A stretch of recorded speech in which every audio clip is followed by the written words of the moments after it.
radio warning alarm device. During potentially dangerous weather situations, specially built receivers are automatically activated to warn you of impending weather hazards in central Missouri. Tests are normally conducted by the National Weather Service every Wednesday, around 11 a.m. and 7 p.m. When there is a threat of or existing severe weather in the area on Wednesday, the test is postponed until the first good weather day. Reception of this broadcast and the warning alarm will vary from place to place. This variability, normally more noticeable at greater distances from the transmitter, will occur even though you are using a good quality receiver in perfect working order.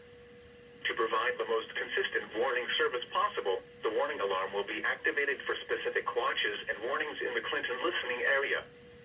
This test is for the following counties: Bates, Benton, Cass, Henry,